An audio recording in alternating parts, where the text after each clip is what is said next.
inform, enlighten, alive and amplified. This is the Living Light Network.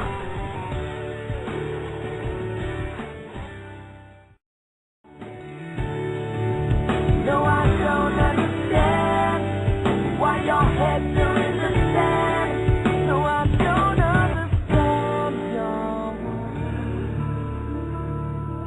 your. Welcome to the Gulf of Mexico Blue Plague Update with Living Light Network host Michael Edward, who reminds us all, wherever the Gulf wind blows and the Gulf water flows. And here's Michael with the latest Gulf update.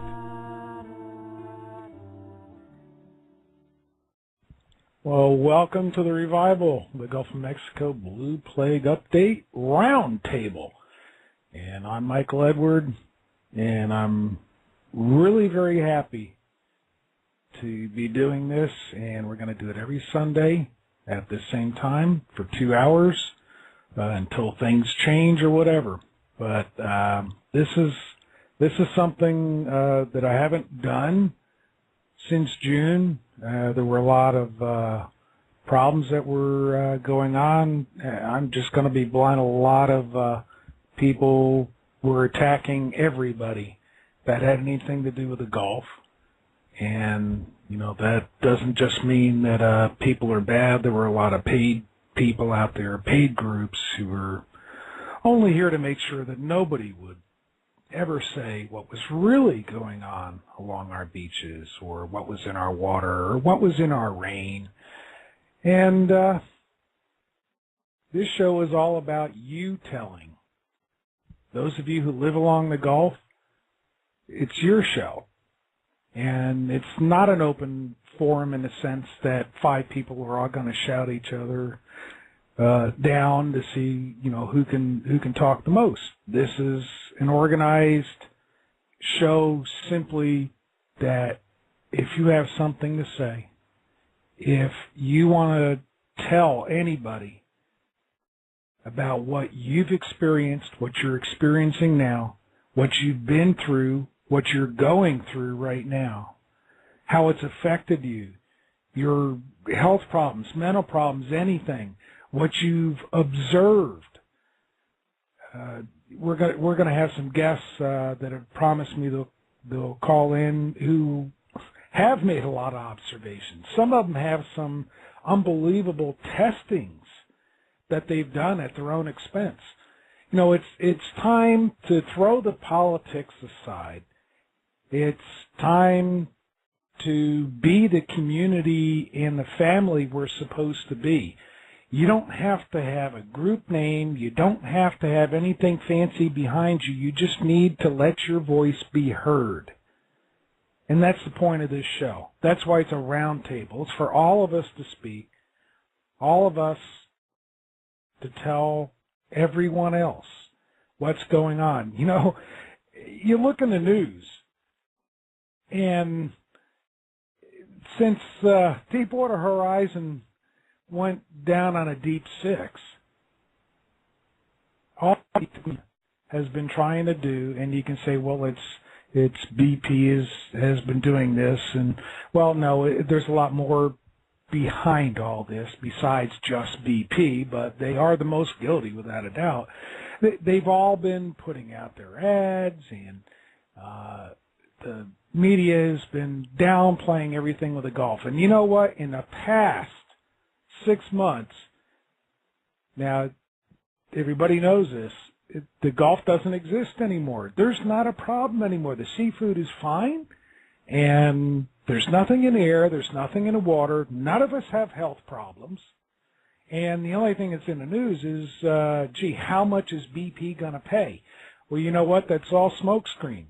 And the reason for this show is to let everybody know that it is a smokescreen. That real things are happening. That real people are going through some real problems, whether it be health or mentally. Do you know how many, I just got to bring this up because it's one of my main points that hits me the most. Do you know the rate of miscarriage not just for the dolphins, which we have plenty of the miscarried babies floating up on our shores, but our women, our wives that are having miscarriages at an unbelievable rate along the Gulf. Doesn't that tell you something? Doesn't that let you know that this is just not some freaking oil that keeps surfacing? There's a lot more to it. And there's so much to be told. And not just in North America, but all around the world. Everybody thinks it's all over. They capped the well. Of course, that's part of the lie, too. It wasn't capping a well. Kind of hard to cap a big, gigantic hole that keeps growing from more than one well. Lots of people have sacrificed lots of things to try to tell the truth. Some have died for it, of trying to tell the truth about the Gulf. Lots have spoken about it and have died while they're speaking. In a very bad way, those of us who live in the Gulf are going through hell on earth. And that's what this show is all about. The rest of the world, including those who don't live on the Gulf, who live in North America, need to understand what's going on. It's not over. It didn't pass. The oil is still there. It's very deep once you get off the continental shelf in the Gulf of Mexico. And what's down there did not get eaten up. It didn't dissipate. It didn't go away for the same reason that we haven't had any hurricanes to stir it up, and that's not by mistake. Weather manipulation is something that's traded on the Chicago Mercantile Exchange. There are, well, as last count that I looked, and that's months ago, there were 16 separate companies to manipulate weather. Private companies. If you got the money, you can have the weather created for what you want, where you want. So yeah, the oil is still there. It's still flowing. Instead of tar balls, lately we have tar mats. Pictures of that are on Facebook. People have posted it. So the whole idea about this roundtable is for those of you who live along the Gulf Coast, everywhere, well, I usually say from Texas to Florida, but what I'm finding out is we have a lot of people along Mexico who also are listening.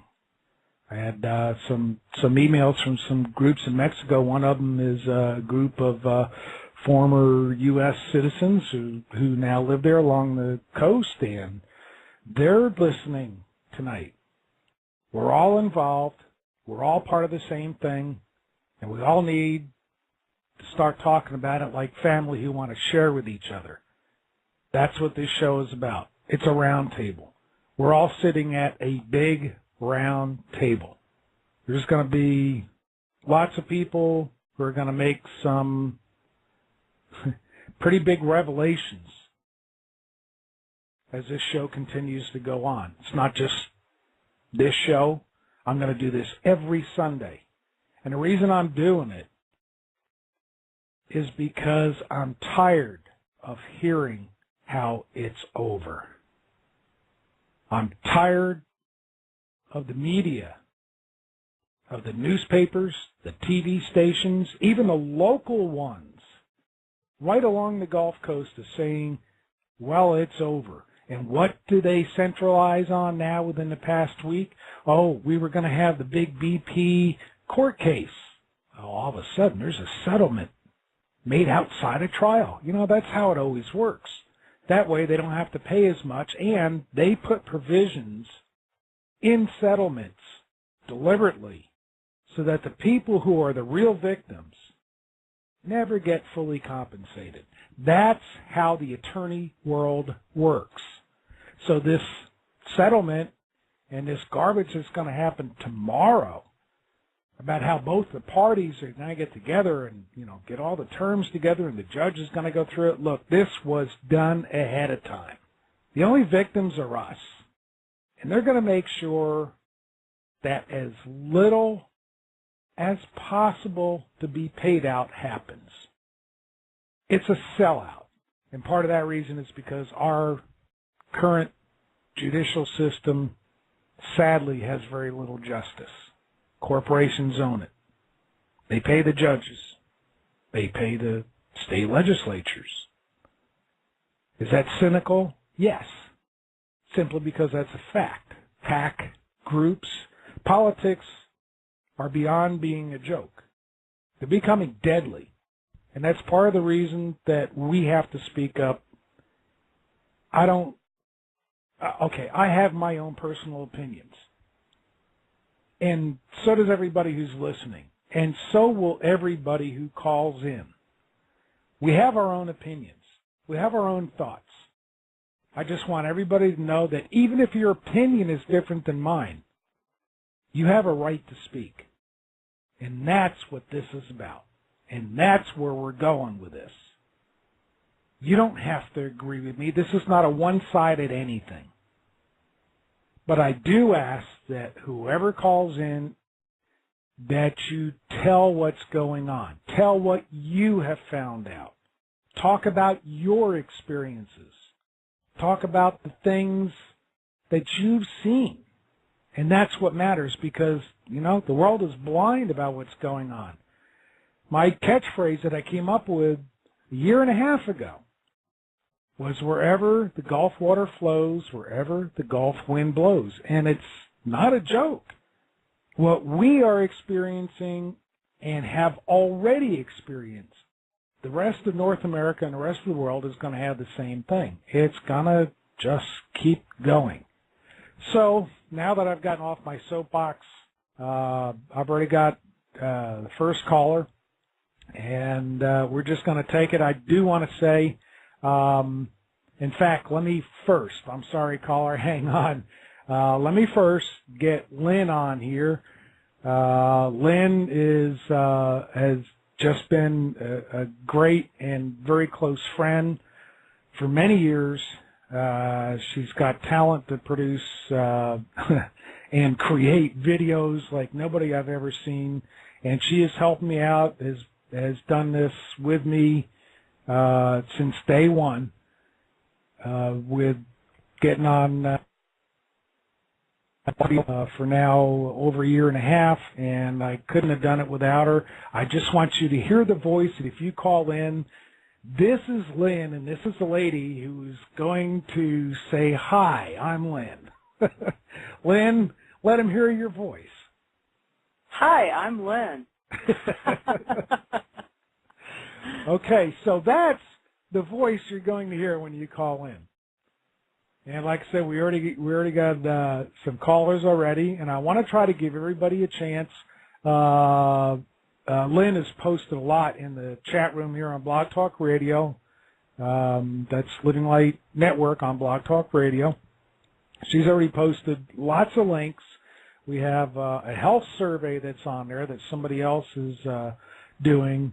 That's really good. I took the survey, and it really gets before the Deepwater Horizon disaster, during the time right after that, and after now, what kind of effects you've had. And to me, it's just a real common sense health survey, and I can't wait to hear at least preliminary results with that.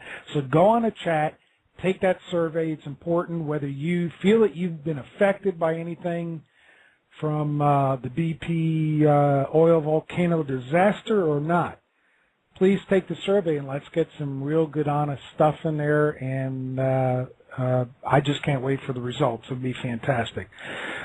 Okay, Lynn. So I'm going to leave you to do your job. As always, I appreciate you for just being such a great friend. Well, thank you, Michael, and have a great show, and I hope we get to the bottom of some of this. We will. We're just going to let it all hang out, so to speak, and whoever calls, I pray everybody has the encouragement to say what needs to be said. Okay. Well, here we go. So this is the revitalization of the Gulf of Mexico Blue Plague Roundtable. This is going to be exciting, people. And if you don't live along the Gulf, I hope you're going to check this out. If you're not here live, boy, I can't wait till you hear the archives. And we will have YouTube and Vimeo videos of this on the Living Light Network. And you can find that at livinglightnetwork.org. I'll also have everything with this show personally on my site, blueplague.org. So, first guest here, if I can get everything to work, is Trisha. And I know that Trisha is here in Florida. Trisha, thanks for calling in. And it's been great past few days exchanging emails with you. And make sure you shut off your radio in the background or your computer or whatever so we don't have an echo. So thanks for calling. Hey, how are ya? Great. Good. It's nice to finally talk to you. Yeah. Well, it's time we all just got to put down whatever barriers that it seems that other people put up. But, there's lots of barriers with all of us living along the Gulf, and one group isn't supposed to be talking with another, and then you got these shills and everybody else coming in there, and rumors. I love the rumors. They're fun. Oh, I know. You know what? Hey, it's time to put it all aside, and like I said in the beginning, I don't know if you're listening. I don't care if you have the same opinion as me. I don't care anything about that, but you know what? We're still family, and there are family members that are hardest to get along with and some that are easy. So we're just going to have to deal with it that way, and everybody has a voice. The very sad thing about this is that I was up in Orange Beach, and I was, I have a videographer that I work with, and I had been working on Morgellons disease since 2006, since I first saw my very first patient, and that walked into my shop. And when the Gulf oil spill happened, I started looking at a lot of the lesions on some of these people. Now, I'm not saying all of them, but some of the people, and they were very, very eerily familiar. And I had just gotten back from California. I was working with scientists in California, and we were trying to unlock the code for, unexplained dermopathy and various other diseases.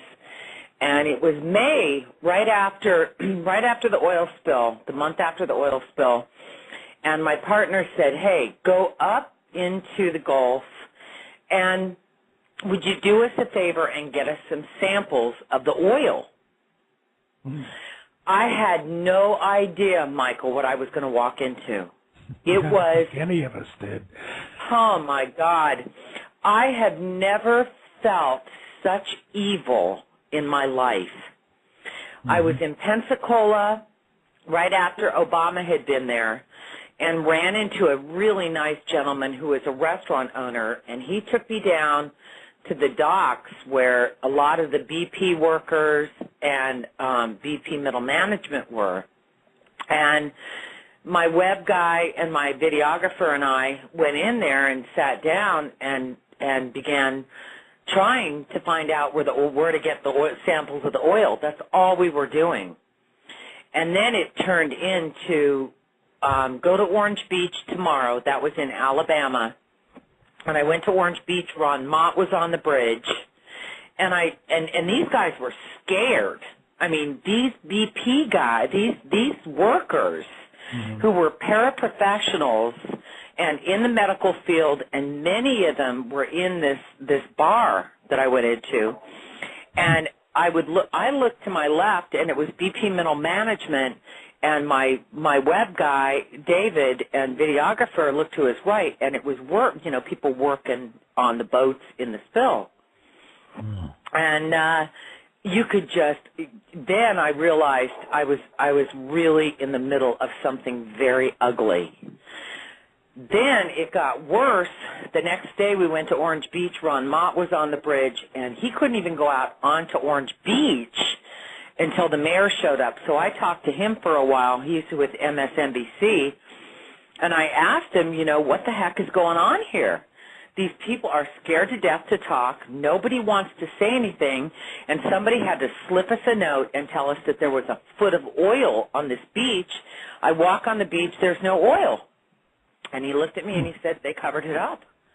Yeah. And I'm waiting. Back in the beginning. Right.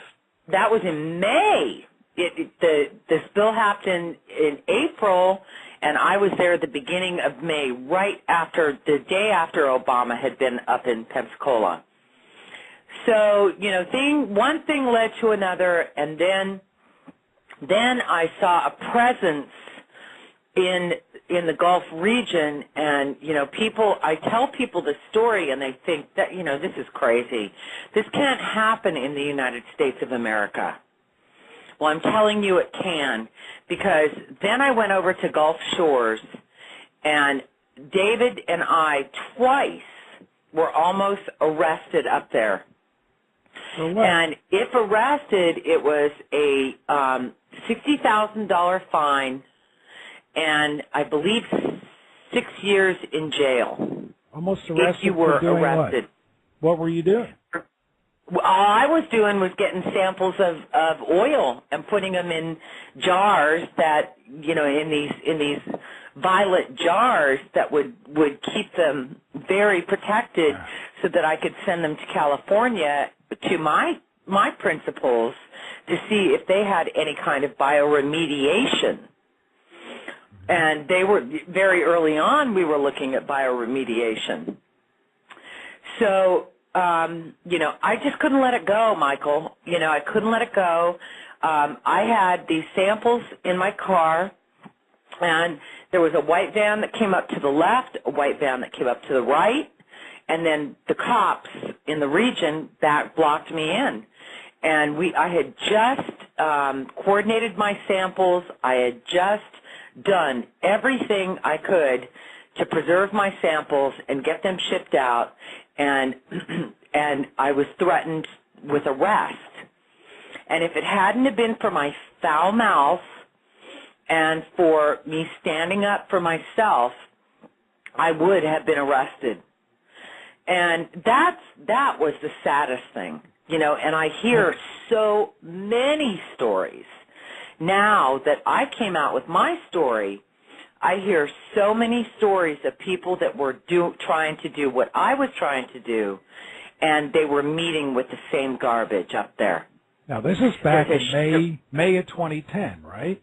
Yes, sir. Back then. Yes, so, sir. I've heard lots of stories that sound just like yours, especially people trying to get oil samples, or those who were living close to areas where all the stuff that they were putting in the containers and on boats and in airplanes and everything else that they were spraying.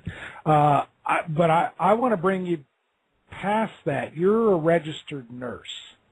Yes, sir. I want your opinion, or at least for you to go through, what have you seen since those days back in May of 2010? Here you were trying to get samples so you could find out basically what's in it and how can we remediate it or cancel it out, which is what remediation is. What kind of stuff have you seen since May of 2010? Try to give us a scenario of, the end of 2010. What did you see in 2011? What did you see this year? Give us some highlights. When I got back from up there, I met Ricky Ott, and I also went to USF, and I was begging them to let me tell the story of the people and what is going on with these people. And so as I've worked with Trisha James, who's awesome, she's the one that's been putting out the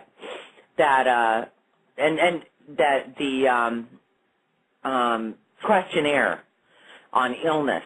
Mm-hmm. And she's amazing. And as I've worked, I've made so many friends through all this. I have to say that. But as I've looked through all this, we're looking at something that's very interesting and very scary. First of all, they're not testing the air quality. They haven't been testing it appropriately from the very beginning. True.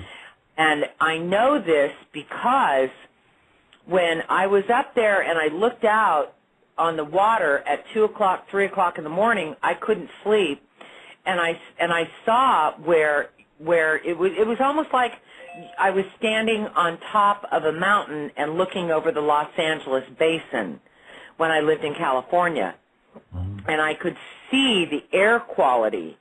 I mean, I could see it looked like smog up there. California. Do you remember the days, when you could go to the mountains, look over the edge of the mountain and see the smog in the LA basin?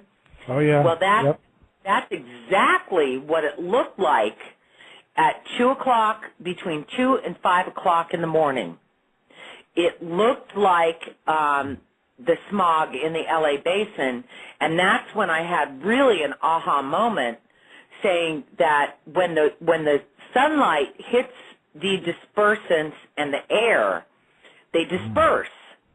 So they were taking the wrong sampling at the wrong time. Now what we're seeing is a cluster of people that have these symptoms, almost as if they had the most heavy multiple chemical sensitivity in the world. Now, neurologically, they have brain fog. Children are coming up with attention deficit hyperactivity disorder. These people are being told they're depressed or manic depressed, and many of the mainstream doctors are giving them antidepressants. Right. When they don't need antidepressants, they need detoxification. They're getting migraines and they're having seizures as it just keeps going forward. Then cardiac-wise, they're having arrhythmias, which, rapid heart rates, hypertension, and then some of them have low blood pressure. So elevated blood pressure and low blood pressure. And then the Raynaud's phenomenon, which is that's usually only seen in very cold countries. And so they get numbness and tingling in their fingers and hands, and they turn red. Respiratory, we're seeing an increase of asthma, in reactive airway dysfunction syndromes, and in toluene toxicity. Gastrointestinally, irritable bowel, gastric reflux. When I went up to Apalachicola and was doing some videos up there, I got very, very sick. I was in bed for 3 days with they said it was a stomach flu, but I know, it was what I was around. Was that from the bad oysters? Oh, yeah. Man, I got arrested up there for screaming dirty oysters, but that's another story. Then we're seeing connective tissue disorders. These people are headed, they're going to be headed toward lupus erythematosus, arthritis, TMJ, carpal tunnel syndrome, fibromyalgia. On their skin, they're not being diagnosed appropriately because they're having rashes and horrific eruptions, eczema, hives. Then you're talking, ear, nose, and throat sinusitis, polyps, ringing in the ears, recurrent ear infections, eye infections, styes. Well, you've gone through many of my symptoms in the past year and a half, so I just have a question. Let me stop you for a sec. You mentioned lupus. What makes you think that people are going to have the symptoms or actually have lupus? And would you explain what that is? Because I don't think most people know what lupus is. Absolutely. Lupus is a autoimmune disorder. And the characteristic traits of lupus are joint pain, almost like chronic fatigue. I mean, it's just chronic fatigue and lupus and fibromyalgia and all these things, you know, Garth Nicholson was working on this, and it's very, very, very low immunity. And then it attacks the connective tissue of the human body. And you know, here we are, you know, a lot of these people are saying my joints hurt, my legs hurt, my everything hurts. Everything hurts, yeah. Right. And then they get, with lupus, they get what's called a characteristic butterfly rash. And it's a rash along the cheeks of the face. And then, you know, it's like chronic fatigue, arthritis, and you know, skin problems and fibromyalgia all packed into one. And I have a feeling we've got a problem with some heavy-duty mycobacteriums that have been basically weaponized from the spraying of the Corexit into that abiotic oil. And then many people that have implants, like breast implants, any kind of silicone implants are rejecting their implants because they're up there in the middle of that. Well, a lot of joint replacements also have silicone as part of the replacements. Absolutely. Wow. So are you seeing the people that have had even the silicone joint replacement and besides breast augmentation and all that, if they've had the silicone in them, that this spraying, you know, I hate to say it's Corexit because, you know, that's a trade name for something that they're really not spraying. So whatever they've been spraying and injecting into water that was supposed to get rid of the oil, which it didn't, you're saying that reacts with silicones that are in our bodies, such as hip replacements and knee replacements. Absolutely. And you see a lot of this as breast implants. A nurse. You see a lot of this with people that you've dealt with? Yes, sir. People are PMing me because, you know, and I don't want to give out their names, but they're private messaging me and saying, you know, I had a breast implant. It was an old breast implant, and now I'm having problems. Well, those implants leach. And when they start leaching, these people just are ripe for lupus and chronic fatigue and a lot of the problems they're having. This is somehow causing them to leach, whether it's a joint or a breast implant. Yes, sir. Now this is something new to me, so you know that's why I'm asking. Yeah. What I would do is, if anybody gets a minute, Google Dr. Susan Kolb, Kolb. And she's an MD and a plastic surgeon that has been very heavy into, you know, pulling out breast implants of people because then they get silicone toxicity. Yeah, and what happens when a breast implant leaks, but somehow whatever this spraying garbage is causing implant syndrome. Wow. Wow.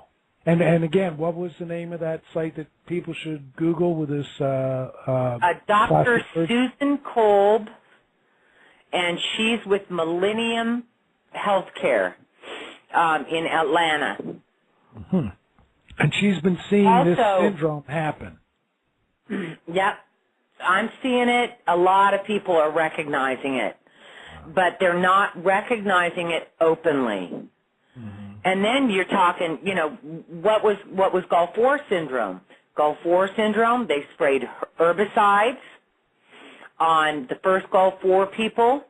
They sprayed herbicides and they gave them non-approved oral pills. Yep. And these guys were coming down with Gulf War syndrome, and we're seeing symptoms of Gulf War syndrome. And here we go back again with immunity, chronic fatigue, fibromyalgia, blah, blah, blah, all these symptoms, and everybody wants a name for it. And I'll tell you what, I'll give you a name. And the big name for it is Gulf Oil syndrome. Well, that makes sense. We might as well throw a name on there. Yeah. Yeah, Gulf oil syndrome.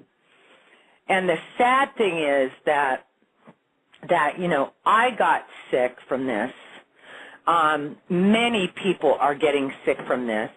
Many people are in denial of being sick from this. Yes, that's true. They think, and then if you go deeper into it, and you look at the benzene levels in the air when that water warmed up, and then you had benzene levels in the air. These people were inhaling benzene, and if they don't bioremediate this water correctly, what's going to happen is it's going to unleash PCBs. And if you and on my Facebook page, I have a link to PCBs, and you can talk to Trisha James about this because she is really knowledgeable. Okay, explain. Bottom line, what are PCBs? Well, I know there's a technical name, but try to. Yeah. Look, we got listeners who really, this is all new stuff for them. Trisha, you're a nurse, and of course, you understand, but try to explain it. What's a PCB, and why does that affect us so badly? Okay, I'm gonna just give you the rundown on PCBs. Okay. Great. That's what people need to hear. They need to be educated. PCBs are polychlorinated biphenyls. They're a group of 209 different chemicals, and they share a common structure, but they vary in the number of attached chlorine atoms. Many people got sick when they dumped PCBs into the Hudson River. General Electric dumped PCBs in the Hudson River from 1946 to 1977, and then they were banned after that. They're persistent organic pollutants, and PCBs are targeted as one of the dirty dozen chemicals to be phased out worldwide. Okay, so now here's the gig. Studies in PCBs in humans, they found increased rates of melanomas, liver cancer, gallbladder cancer, bile cancer, gastrointestinal tract cancers, brain cancers, breast cancers, and they were studied very well on rats. Now this is right from the EPA website, and I found this, and I've seen that site, so I can collaborate that. Right. The fact that PCBs are called a probable carcinogen should not be taken as a sign that they're benign. And people that are directly affected to high levels of PCB by the skin, by consumption of fish, also we want to look at mercury on top of that. They've experienced irritation in the nose, the lungs, the skin, chloracne, rashes, and eye problems. We're seeing a lot of eye problems up there. Their visual acuity is really getting bad. I can personally talk about that. Yes, you can. And PCBs, with only a few chlorine atoms, can mimic the body's natural hormones, specifically estrogen. Many mothers are up there, new young mothers, along with the dolphins, are having spontaneous miscarriages. And my hypothesis is that they're having spontaneous miscarriages because of the levels of PCBs in that water and in the fish. And they can enter the body from swimming in highly contaminated water. And municipalities that use, like the Hudson River, for instance, as a drinking source, they monitor for PCBs, but they say that they're not even monitoring for this. up here. They're not monitoring the water. They're not monitoring the air appropriately. And it has been such a cover-up that it's insane. And I cannot believe mainstream media isn't getting it. Well, you know what? They get it. They're just not paid to report it. That's how that works. Trisha, just hang on one sec. Something I was supposed to do in the beginning here so everybody else could know what the call-in number was. We have a lot of people on iPhones and such. If you have something to say about the Gulf, especially if you're a resident here or you have a relative who lives here, if you've got some first-hand experience to talk about, please feel free to call in. And the call-in number is 424-258-9302. If you're on the Internet and you're catching this through one of the sites that has our link on the Blog Talk Radio, you can hear it where you're at, but you're not seeing our chat. Go to Blog Talk Radio /Living Light Network, and you'll see our chat with lots of links about what different people are talking about. Also, if you live on the Gulf and you don't speak up, nobody is going to know what you know. And it's really that simple. So please have the courage to speak up, your firsthand experiences, what you have found out, the things that you have gone through, and let other people know about it. All right, Trisha, I'm sorry, I wanted to get that out, and I had forgotten in the beginning. And we had two others behind you. They hung up or got disconnected, so you're still on, and go for it. I don't want these people to get sick of hearing me. Well, no, I'm going to prompt you for some answers, and okay. You are a registered nurse. You've had training. I'd like you to emphasize from your medical background the things that you've come across, and yes, the PCBs are one thing. You've seen some pretty weird stuff from what I've read over the past almost 2 years now, because you were talking about this right in the beginning, just as I was. Right. Medically, why do you think this is something that can't be treated by typical medical Western medicine? Well, if you have chemical toxicity, now, don't get me wrong, Michael, at all. I believe in emergency medicine. Mm-hmm. I believe saved my life. I believe that if somebody is having a heart attack, or if they're having a stroke, or if they're having, in my case, I was up there in the Panhandle, and I was looking at a lot of acid rain and the effects of acid rain and touching it, and I got a full body rash. My whole body turned red. And so I had to go to the emergency room because my throat began closing up. Because I was very susceptible to mold and whatever I was touching in these plants up there. And that was right around Thanksgiving. The thing was that, emergency medicine saves lives.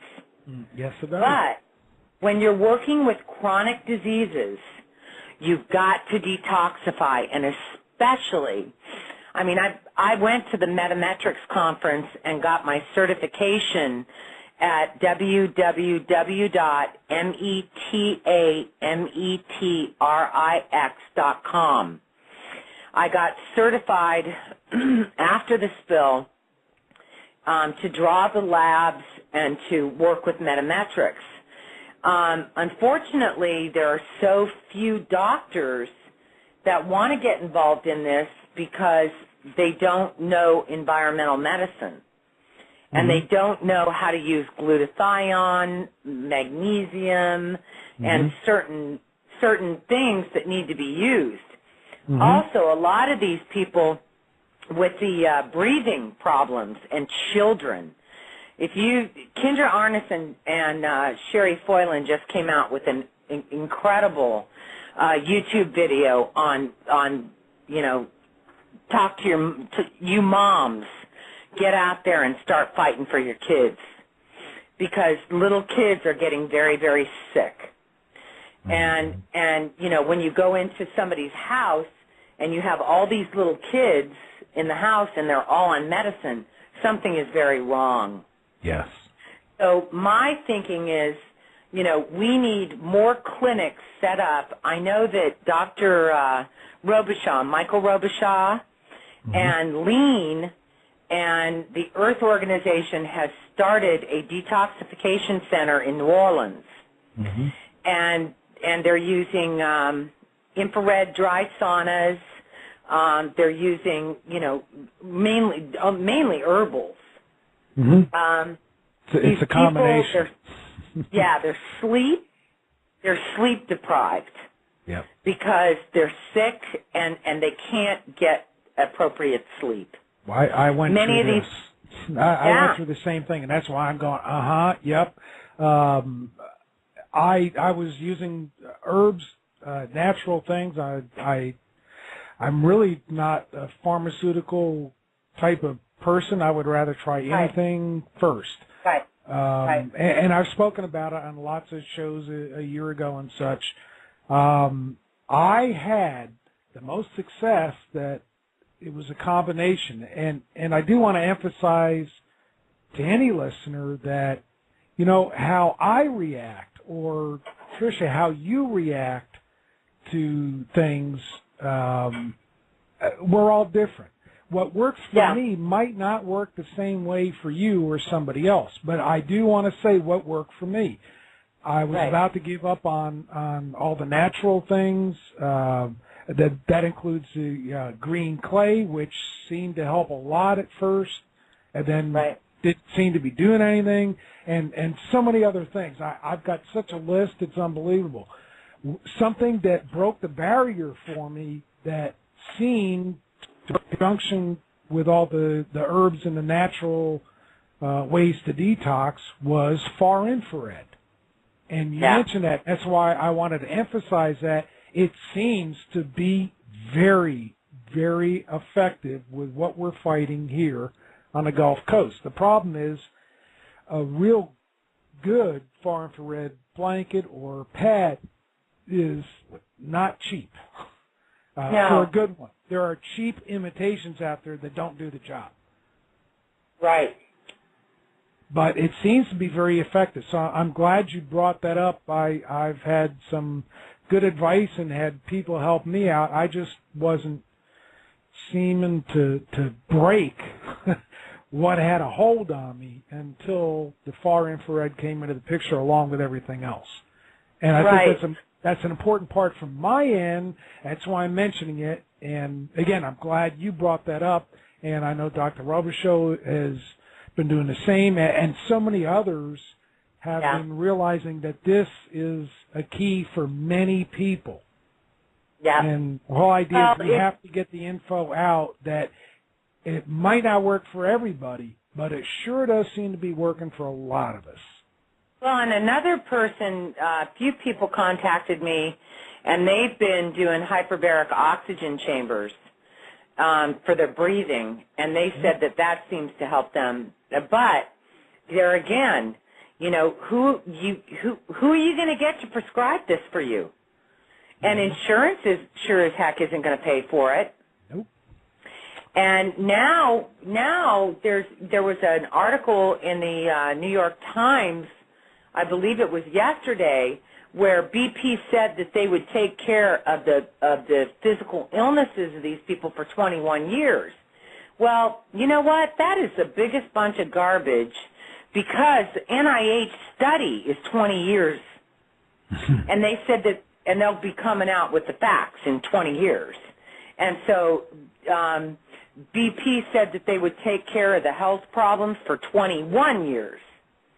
Well, by the time everybody's dropped dead from this and not been proactive and not been given the help that they need, well then, what good is it? Well, the whole thing is we have to share the information with each other, and this is the reason I'm doing this Sunday evening show. It's the only reason is we all have to share information. You have told me a couple of things that in the past almost 2 years since this started in the Gulf. You said a couple of things I haven't heard before, and I thought I heard it all. Yeah. And that's why we all need to share. And, the groupie stuff needs to go off on the side. Who's associated with who really doesn't matter. It's sharing what we have found out, what we see, what we've observed, what we have gone through ourselves, what has happened with us, what our eyes have seen. That's what matters. And all this groupiness garbage has got to be put aside so that we can all share. Well, the infighting has to stop. It's not a Louisiana thing.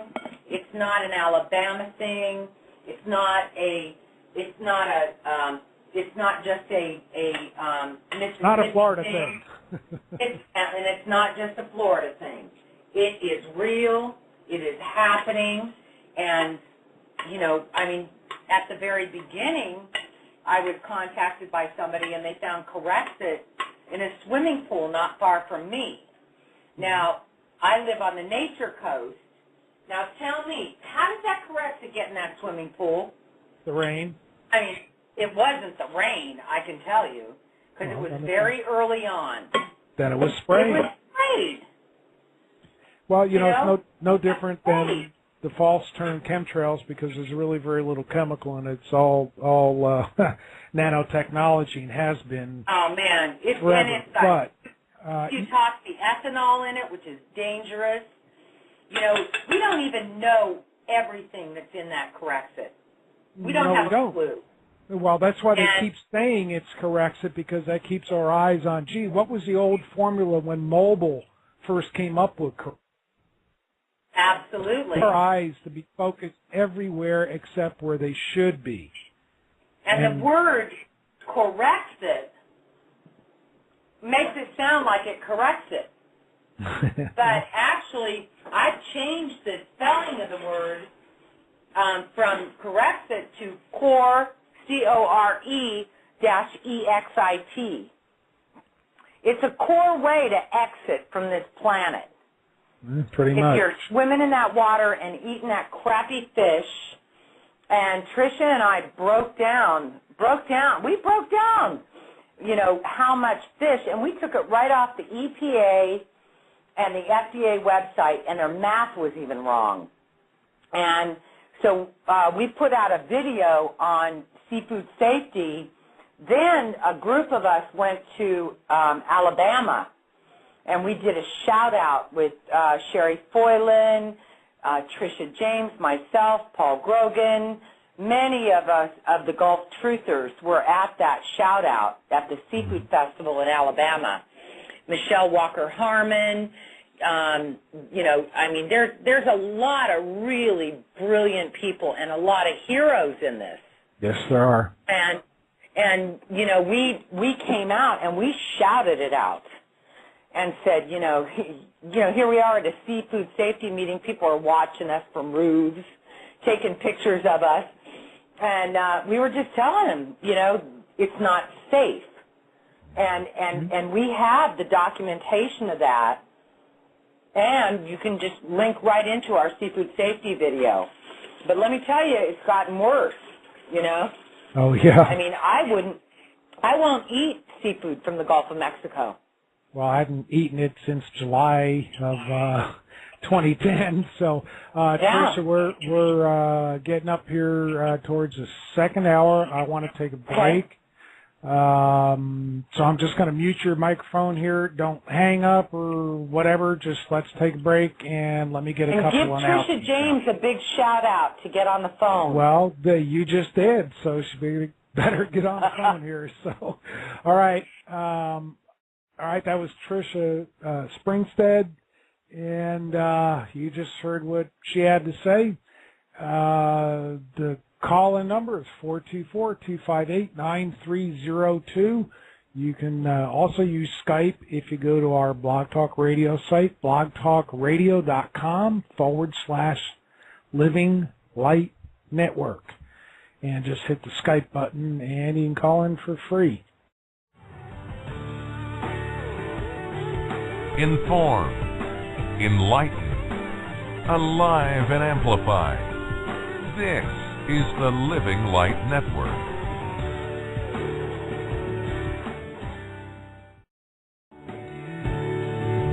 No, I don't understand why your heads are in the sand. No, I don't understand your Welcome to the Gulf of Mexico Blue Plague Update with Living Light Network host Michael Edward, who reminds us all, wherever the Gulf wind blows and the Gulf water flows. And here's Michael with the latest Gulf update.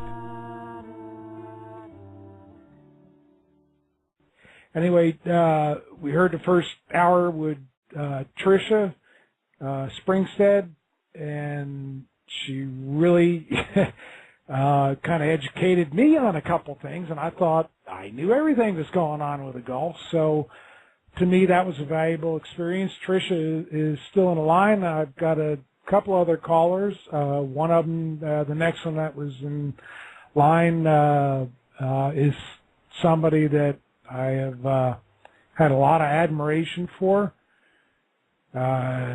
She's just a grandmother, as she puts it, and she has gone out and put together packets to give to people, to her doctor, to her dentist, to anybody that she could hand it to. And she lives in Louisiana, and she, to me, is my model of a true grassroots activist. So, Laura, I really appreciate you calling in, and I hope I didn't embarrass you, but that is the truth about you. Well, thank you, Michael. Yeah, it is kind of embarrassing. Well, the grandma part is true. Oh, yeah, that is now my mantra. Every time I've been given little talks and had the opportunity, I go out and I say, my concern is for the health of our children and our grandchildren. Amen. You know, Trisha was saying moms need to come out. Well, that's what I guess Cherie told me. We were at the protest, and I said, Cherie, do you have a group for mothers? I thought I saw that. And she said, no, why don't you do it? So I guess that's my next job.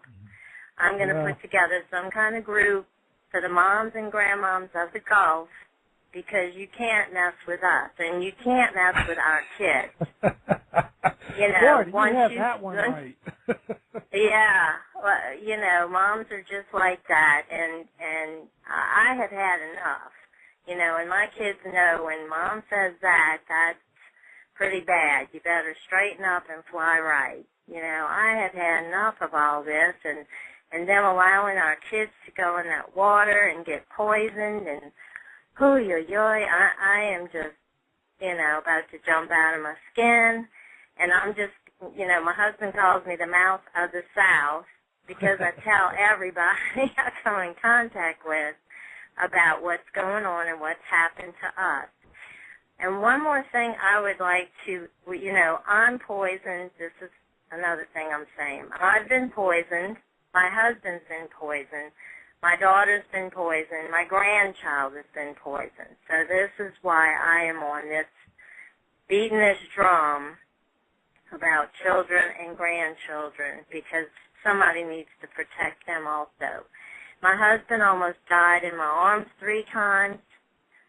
Starting in November 2010, he was passing out and having a respiratory seizure. He was unresponsive for over 3 minutes each time. And I want people to know that I sat him up by accident, I was hugging him to kiss and to tell him goodbye because I thought he was dying. And by sitting him up, he somehow came to during this respiratory seizure, which Dr. Ray said diagnosed him as his autonomic nervous system was shutting down. That's why he was no longer breathing, no longer responsive. He was basically dying. So I just wanted to put, like you said, observation. This was my greatest observation, and I didn't really know how to get it out there, but this is great, so I can get it out there. Try setting these people up, because think about it. If everybody's giving all these people CPR that are blacking out and passing out, that's not what they need. They need to be sat up and revived some kind of way that position makes their brain work. And every time he passed out, I had to sit him up. He jumped up. He started gasping for breath, and we walked around the house for like an hour. That's called revival. Right. You revived him. That's a real revival. Right, that's revival. Whatever happened, but sitting him up was the key. It was the teetotal key, and I thank you for letting me get that out there in the world, because I think people that are dealing with this, because I know a lot of people are having the neurological issues and the passing out, but if we can get it out there, and I didn't know how to get it out to doctors or EMTs, try sitting them up. Well, you and your husband have been have been through hell on earth with what's happened since April of 2010. I know your whole story, and it's really a privilege to know someone like you who you've never been involved with something in a way that you're involving yourself with this, because it's not just personal. Now it's affected 3 generations. Exactly. And, when you start talking about grandbabies and them getting sick, it really brings something out in us older folks, doesn't it? Oh, absolutely. It's bad enough with your own children. Go ahead. Well, it's bad enough with our own children, and then we see it affecting our grandchildren, and we see it actually hitting them really hard. And that's scary. It really Absolutely. is. And absolutely, because they have such little bodies, and my granddaughter's hexane level was higher than ours. Oh, my gosh. Over 300. Wow. Over 300. You were a meek and mild grandmother until a year ago. You really exactly. were. Well, and, people who don't know you, I just wanted to explain, this is a wonderful lady who really never wanted to be a part of any group, and it wasn't her thing, but just saw of what she and her husband went through, and I want you to explain that in as soon as I'm done, Laura, of what you did with detoxifying and what you found out.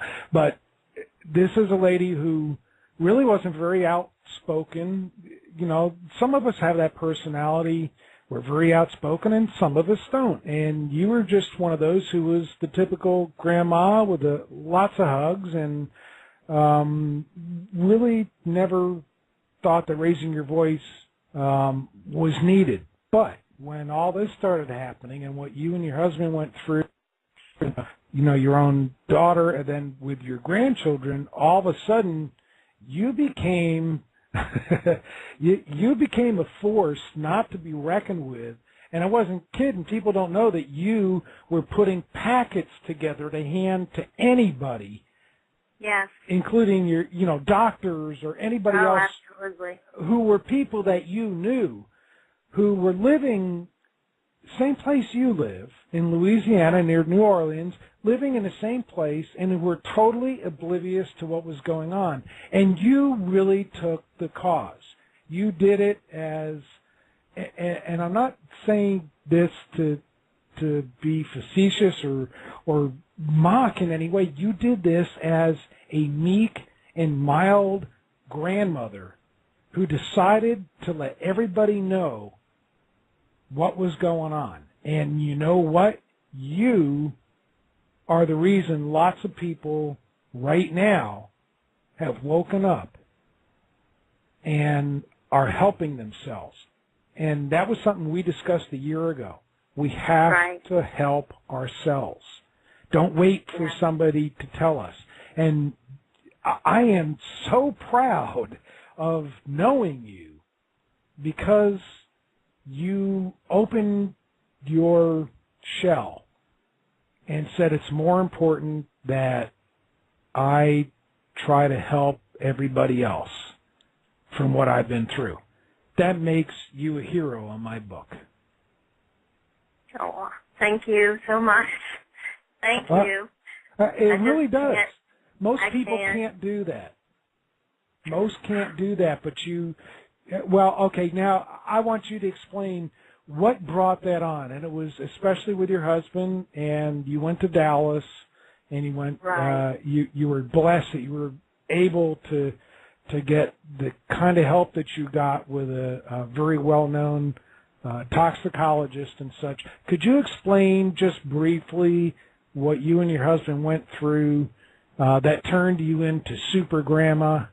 Well, first of all, I do want to let everybody know we were exposed in Florida. We were vacationing in Florida. We swam in the Dustin Pass.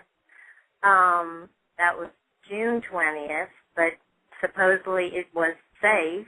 The oil hadn't got there yet. And we were swimming in the water, and we saw this white bubbly stuff. We swam in the dispersant. Nobody warned us. No officials. Nobody told us don't go into that water. Nobody told us you need, I think they call it a NITAC suit, to be exposed to these chemicals. Just one of them, just the hexane. But, okay, so then my husband starts this passing out, and we had no clue. Thank God for Wilma Subra, who came to New Orleans, and a reporter did a story. My husband read the paper himself and said, maybe this is what's wrong with me. We hadn't even connected the dots. That's what we need, a Connect the Dots campaign. We need people to help other people connect these dots because they're leaving us out there to hang in the wind, to blow in the wind by ourselves. Nobody's helping everybody connect the dots. So he read the article. We had him tested in a week. We found out he was toxic.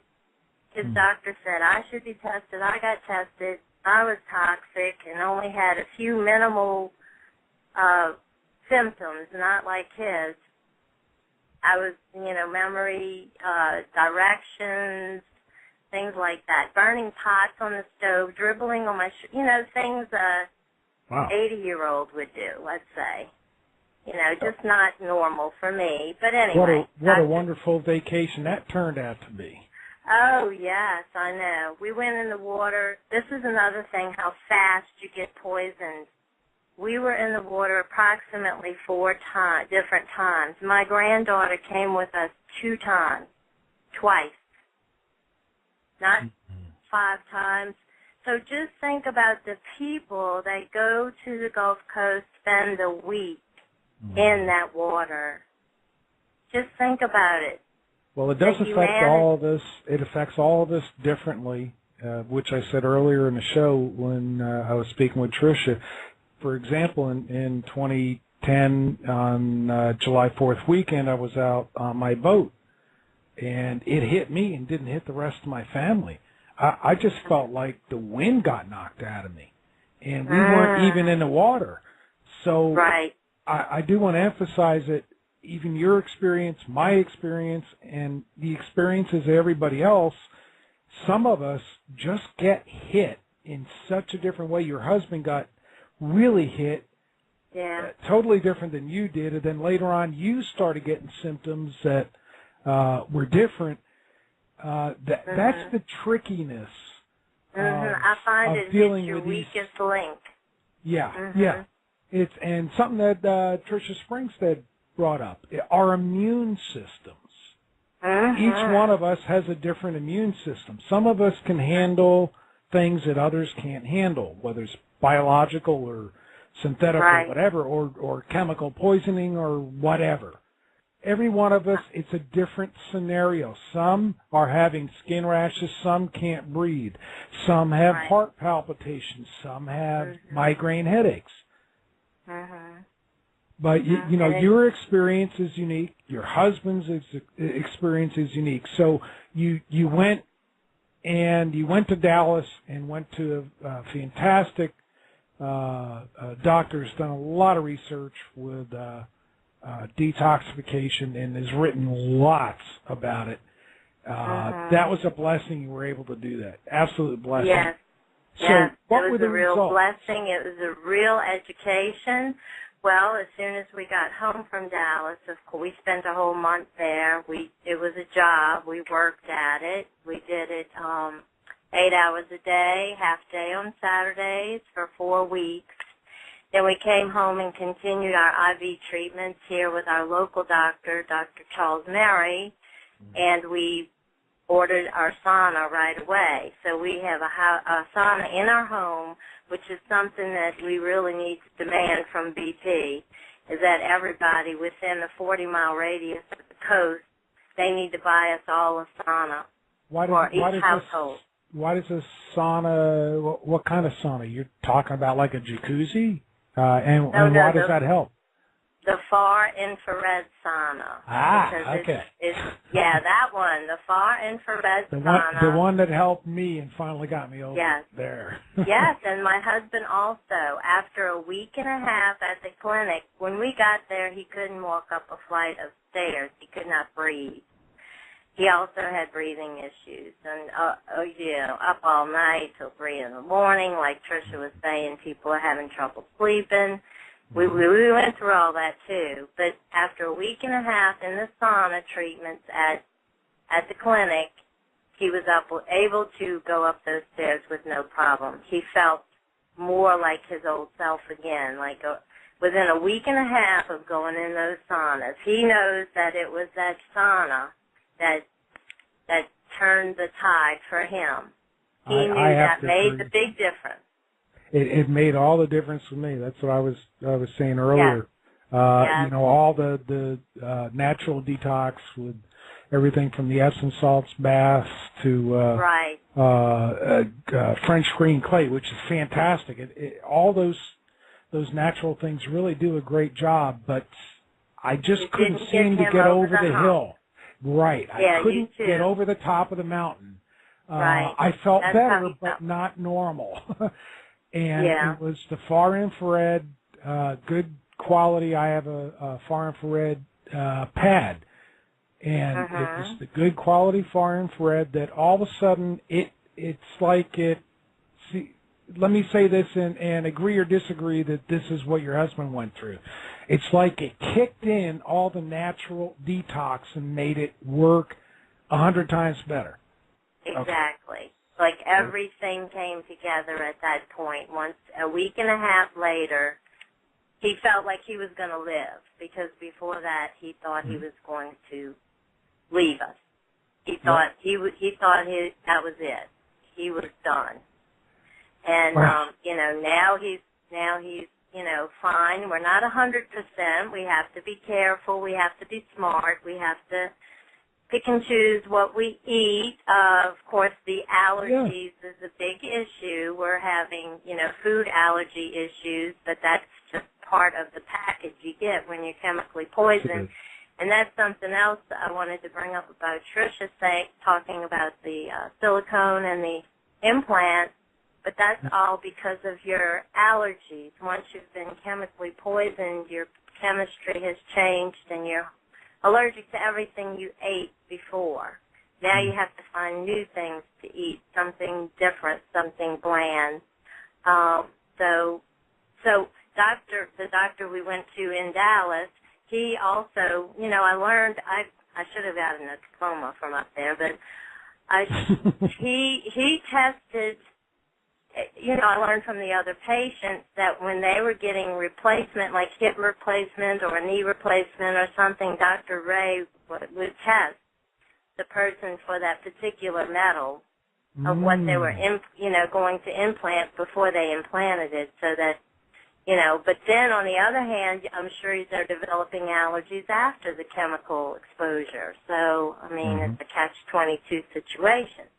So anyway, now we are, we're not 100%, but we're, I would say, 70.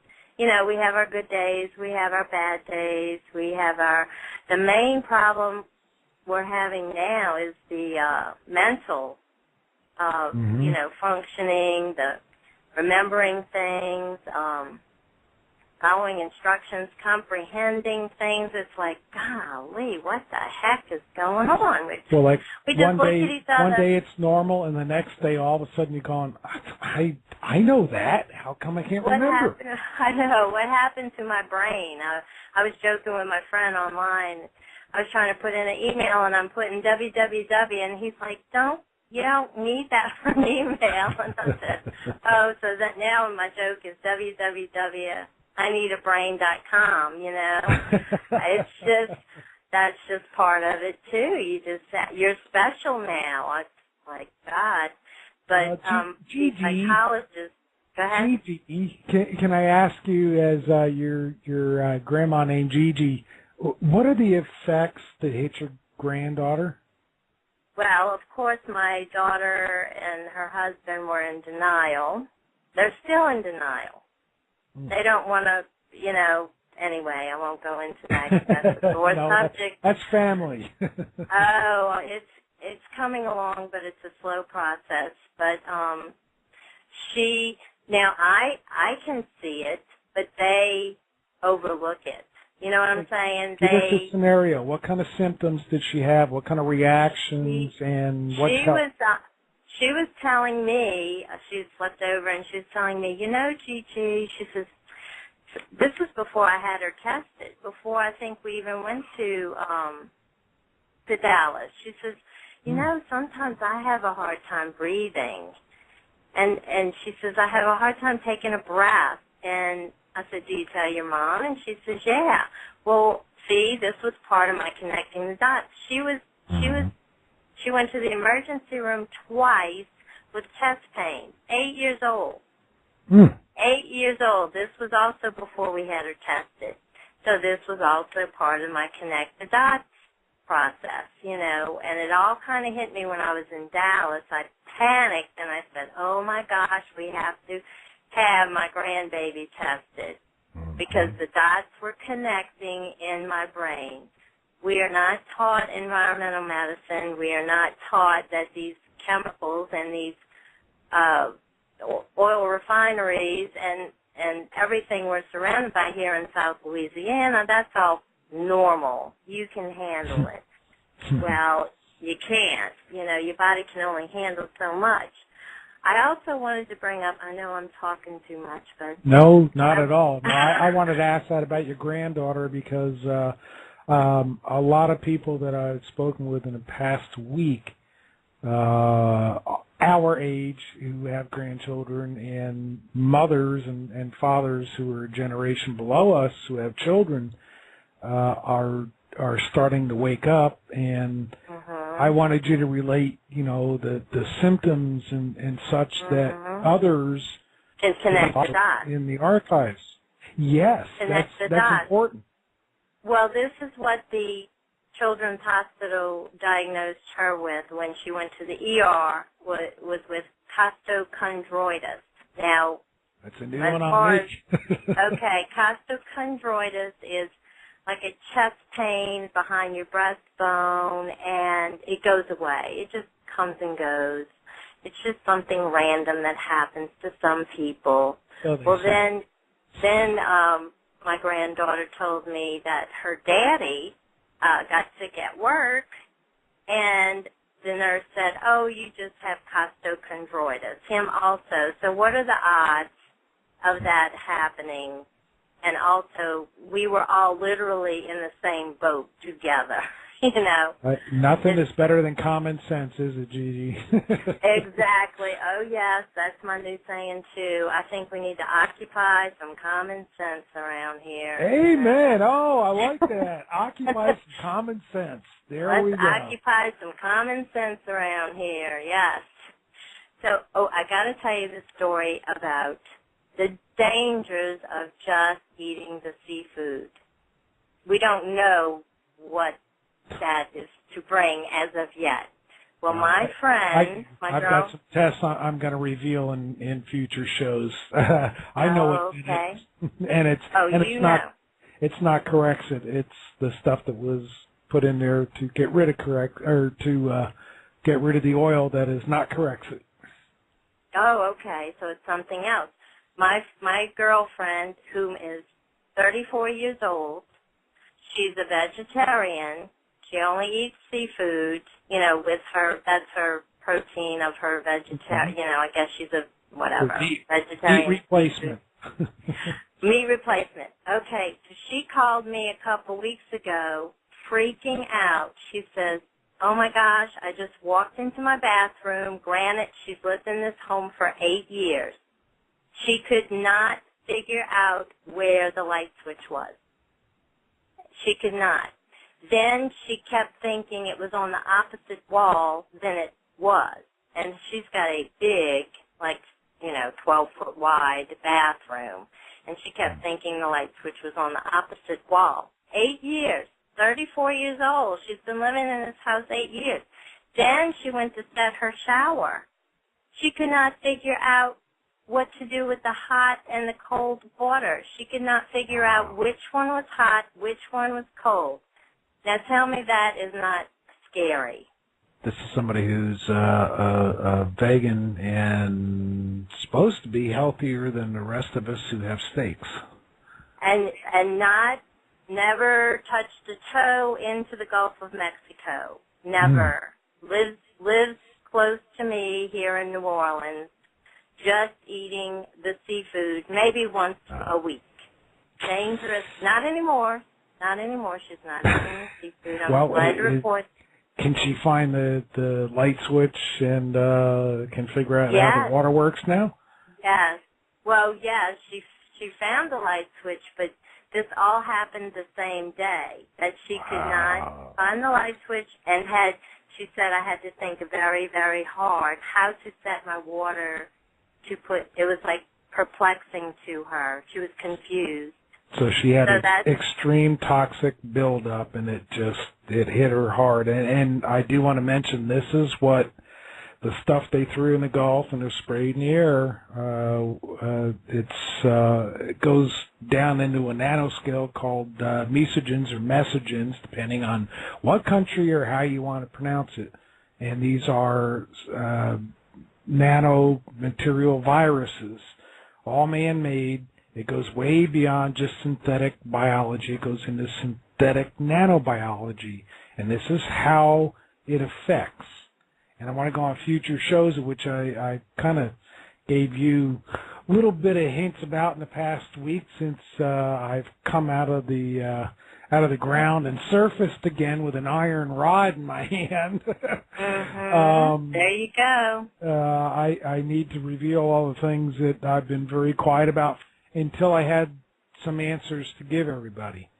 And that's why these shows are revived. And I just want to say, Gigi, you are somebody that if I was going to model what I would want everybody to do about helping everybody else with, and forget this term, the Gulf syndrome, let's just call it the, I call it the blue plague, which I want to talk about that with the blue nanomarkers and all this that are showing up. Whatever name we're going to call it by, the blue flu, blue plague, the oil spill, crud, whatever. I just want to say that you were a very, very quiet person, but when you went through all this and you saw how it affected yourself, your husband, your daughter, your grandchild, you decided you couldn't be what you've been all your life. You had to start speaking up, and you do it from the heart, and you do it without conviction against anybody. You do it because you want to help. And I want to make sure everybody knows that is the example of what we should all be doing. Every one of us should be like you. Oh, thank you, Michael. And you've done so much, and you've given me strength. And everybody I've met through, I mean, that is the blessing of, I mean, if there is a silver lining to this cloud, is the people that we have met have been the most wonderful, awesome people in the whole wide world whom we would have never known if we wouldn't be going through this journey together. And that's how we need to do it, is together. We need to go through this journey. We have to understand. To walk together. I'm sorry, I didn't mean that. Go ahead. We have to understand we really are a family, and you know what? Within our real families, so to speak, we do have black sheep of the family, and we do have the kind-hearted ones and the ones who are cold. We have to look at everybody, our neighbors, and everybody that's around us here in the Gulf of Mexico. We have to look at everybody as family, that yes, there will be black sheep, but we're still going to have to get along with them, and we're still going to have to share.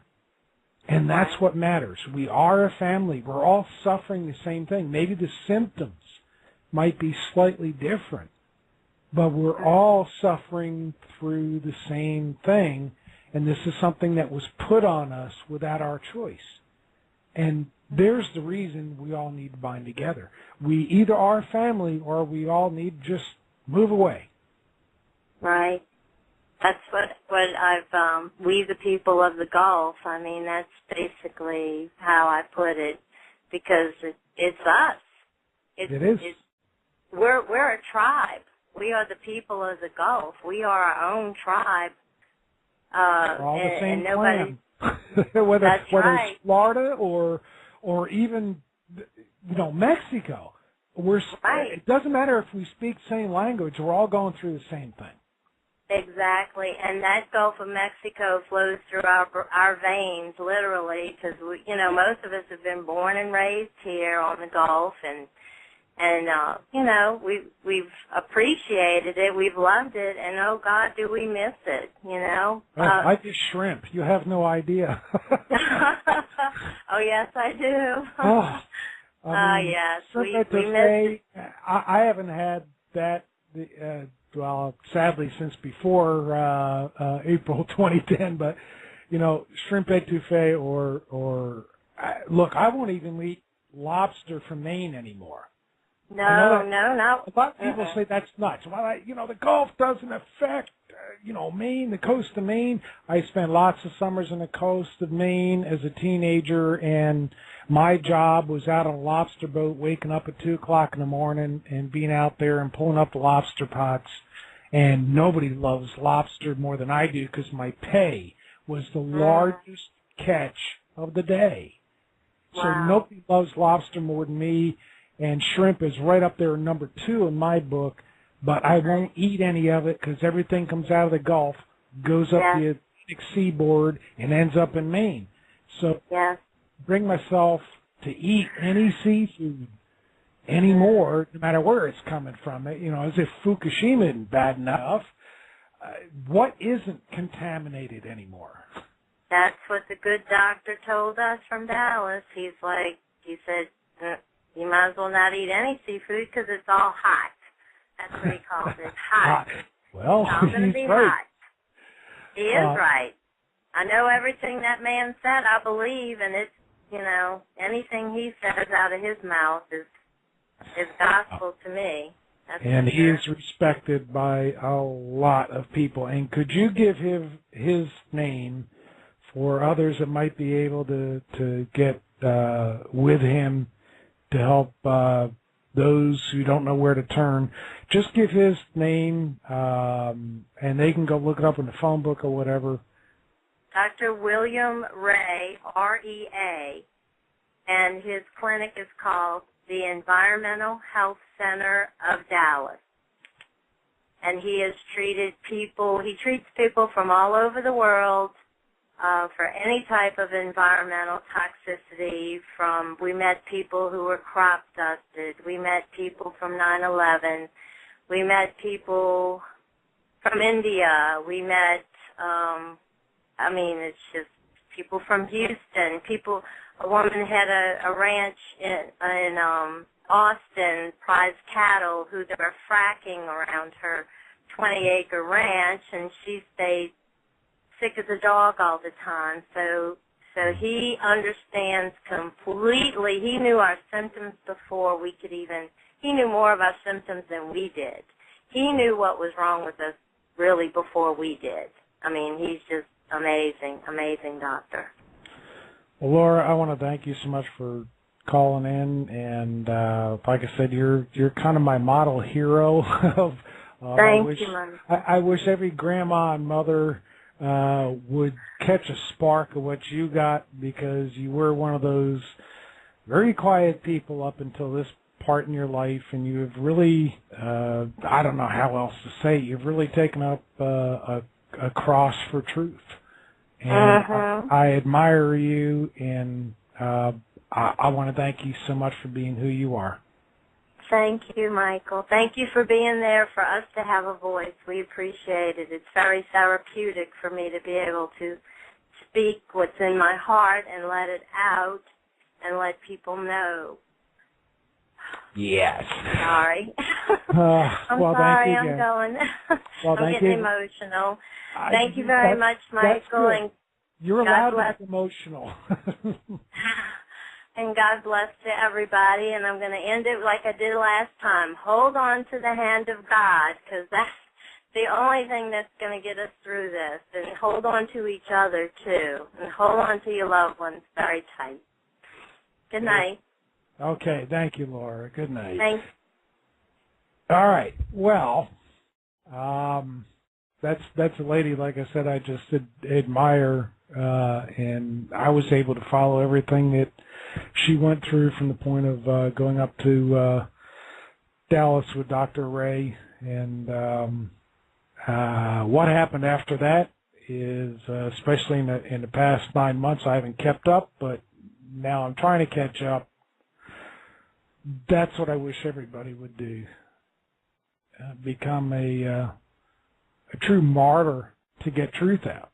And this is a lady who was very quiet and really never spoke out.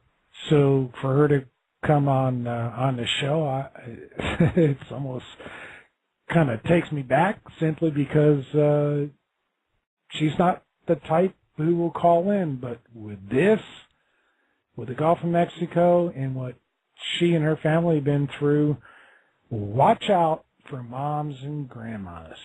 That's all I can say. Because you never find a better fighter for a cause. They won't shout it at you. They'll just make you think.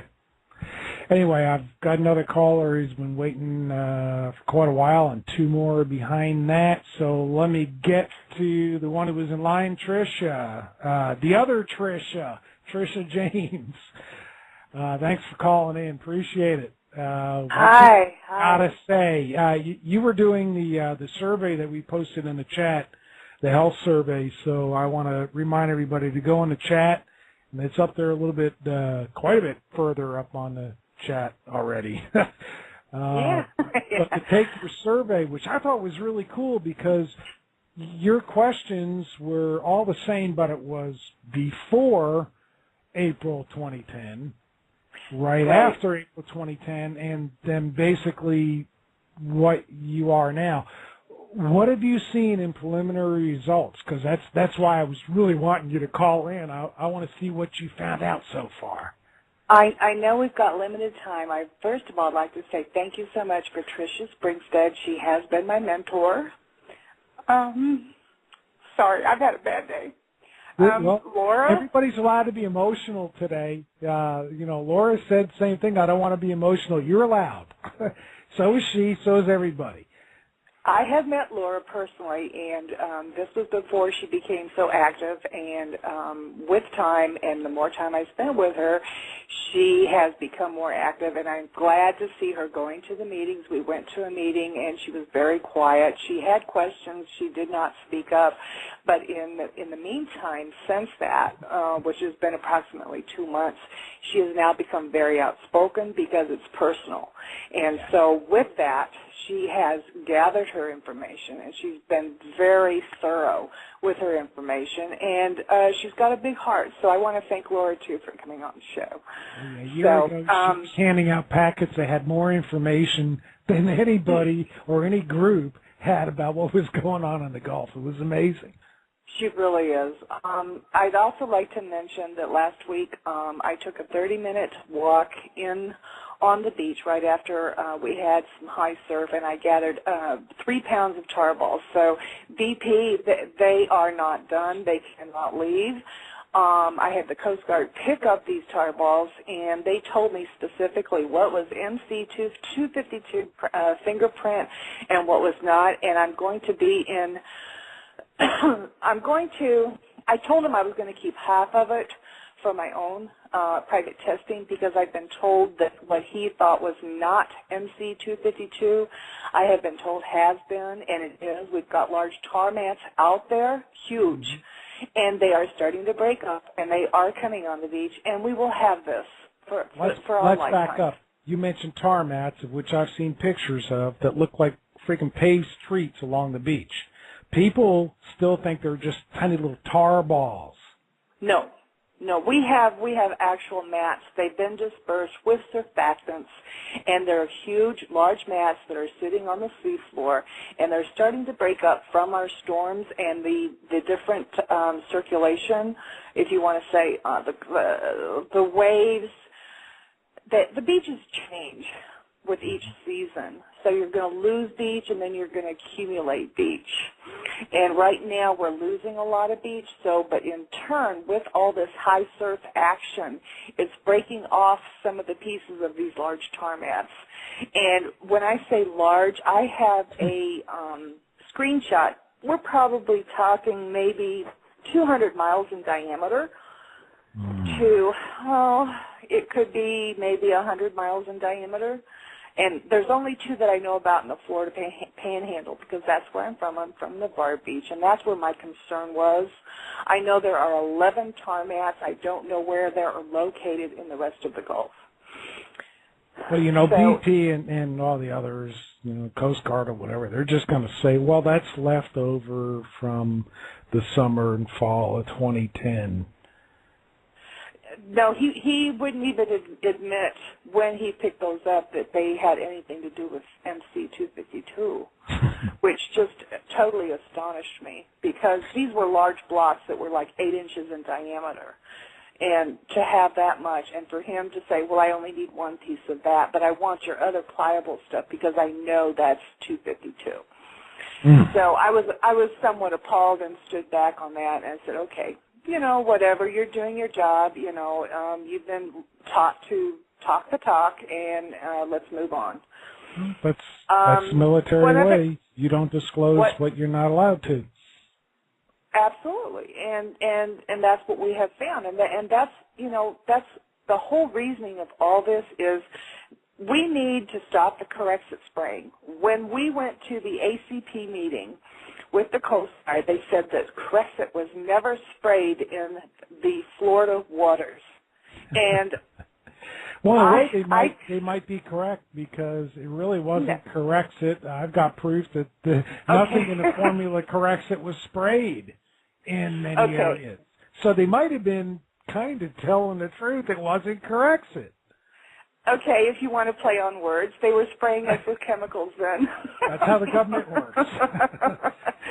But I have numerous eyewitnesses and sightings. I have photos of my own where they actually went over the island. I live on an island, and I do know that they sprayed over the island, and it was low.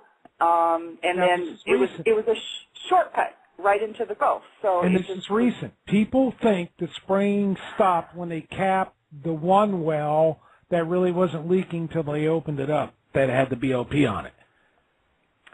Yeah, that's a whole other story. Yeah, wait, yeah. I didn't mean to do that. I'm sorry. That's a future show as well.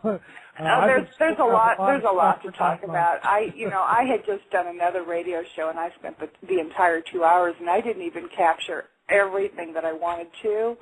I had hit a lot of high points regarding some of the correspondence with the Coast Guard and when this was first happening and how they handled it. They didn't know how to handle the necropsies, how they were burning the turtles, the counts.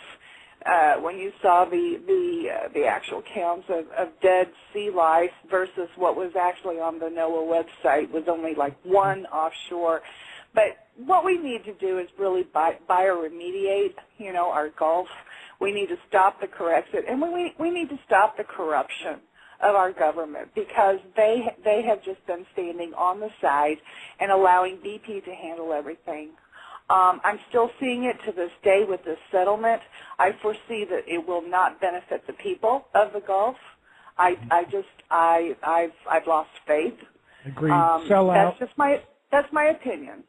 Well, mine too. I agree with you, and it's just our opinion, but it's a sellout.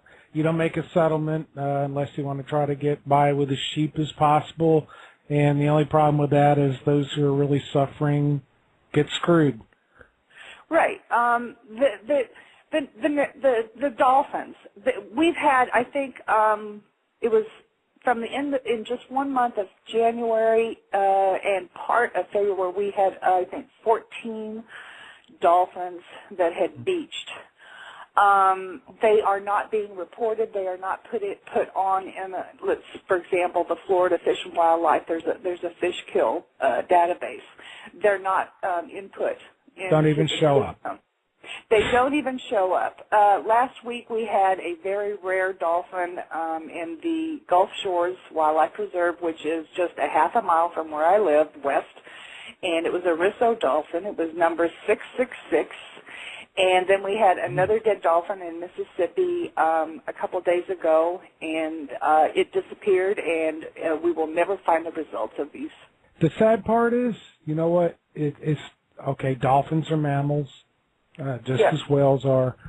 The statistics that I know that exist, because I've got people telling me and kind of networking and letting me know what's happening in their families with different generations, especially the 20 to 30-year-old generation, is the dolphin stillborns that are showing up on the beaches, which you know about and you've seen, and the young ones who, after they're born, just seem to be eaten up from the inside out. This is what's happening with us. Yes. It's the same thing. The spontaneous abortions, which is, for the rest of the world who's not in medical terms, it's a miscarriage. Those should be counted also, as far as I'm concerned. There is no availability for me to look on the CDC or, the Department of Health to see the deaths in the last 2 years on the Gulf Coast area. Trish, we only got about 5 minutes left. Okay. I have I'm something. sorry. I'll go quick into the survey. No, I have somebody on the line, Daryl, and I would like to bring him on with you because you do know him, from what I've been told anyway. So we've met. Yes, I know him very well. Actually, Daryl. I have a support group on Facebook, and he was one of the first ones that I got involved. And we have about we have around over almost 70 people that are in that group that we have tried to help console each other, know that you're not the only one, connect the dots, and do some detox so that we can all get better. Unfortunately, if you stay in the area, you will have to continue the rest of your life to detox. Well, Daryl is on with us now. Daryl, thanks for calling in. Appreciate it. And you know Trisha. Daryl, give us a little rundown. What have you been through? Well, we vacationed in Orange Beach in September around Labor Day in 2010, and me, like an idiot, wanted to say goodbye to the Gulf in my own way, so I went and take a swim. And got out of the water, and it was nice and sticky and slimy and everything else. And I went in and took a shower and done this and done that to get it off of me and everything else. And when we returned home 2 weeks later, I started getting nice big breakouts everywhere, bull-size breakouts. And Trisha, I hated to cut her short because she is wonderful, and she is great with the support and everything. And she knows she's got history of my pictures and everything else, and dermatologists, even up here in Tennessee, will not admit it's from the oil or core exit. Mm. I mean, it's just a big mess, and I want to get this out to people that are going to go down there in vacation, and BP has said, hey, the beaches are better than they are before. No, they're not. No, they're not. And I'm really peeved about that, like everybody else. I've got family in North Pensacola. I know Pensacola like the back of my hand. I lived down there for 8 years. And I've never seen tar balls down there before. I've never seen tar mats down there before. So, you know, BP saying that this goes on all the time and everything else, it's just another lie. Yep. Yeah, it's the publicity to make them look like they're not the bad guy, that's all. But the truth is they're the ones that dug the damn first well, second well, and some are even now speculating the third well, but I know one of them was gushing for a long time where they did their dog and pony show. I do want to say that, and not to interrupt you, we're towards the end of the second hour. I only got about 3 minutes left. Oh, that's fine. I understand. Well, it's like I said, you know, I've seen a couple of dermatologists up here, and I didn't come out and say, hey, I went swimming in the Gulf and maybe the oil's doing this. I didn't come out that way, but this new dermatologist I'm seeing, he is real good. He doesn't throw antibiotics down your throat like other ones do and everything else. And I finally just asked him, you know, in this context, I said, can swimming in over-bacteriated water could cause this? And he goes, yeah, sure could. So I'm sitting here thinking to myself, well, you know, with all the stuff that they've sprayed in the Gulf and everything else, you might as well call it bacterial. With the oil and core exit. I mean, they sprayed the core exit in there not knowing what it's going to do. Well, most people don't know what was in the so-called core exit, and it's something that I've been a champion of to let people know that it's synthetic biology and nanotechnology involved. And, you know, it's beyond what most people, Daryl, could comprehend. Even with all the research that I've done for a year and a half, it's just beyond my comprehension of this kind of science and what's going on. It's just amazing. I mean, when you're talking about synthetic biology that reacts to a certain frequency, all nanomaterials are designed and react to a certain frequency. Now, if you have nanoviruses and they put them in the Gulf and spray them in the air and all that, which is what some people have been saying. Some scientists come out and said, okay, that's Morgellons. It's from that with so-called chemtrail spraying. But what we had in the Gulf was a new formula, and it reacts in a different way. And these synthetic materials, these nanomaterials, which are viruses, change the natural biology of everything they touch, and they react to certain frequencies. And even worse, they react to the point that they can be triggered by the frequency to either shut down or do a certain project. Well, and this you could sit back and see what it's done to the sea life down there. I mean, look at all the dolphin deaths and the turtle deaths and everything else. I mean, Well, you might as well say the dolphins and the turtles are like canaries in a mine. Daryl, like we were talking about earlier, this explains because it's by design. Really, by design, just like, designing anything. By design, they have a certain job. And this is why some people, because of our immune systems, have terrible mental reactions of confusion, even the physical parts of terrible migraines. Others have the things in the way that you reacted. There are others who react in totally different ways, where their joints feel like they're going to fall apart. Every one of us reacts different. And one of the keys to all this is that this is not a typical flu.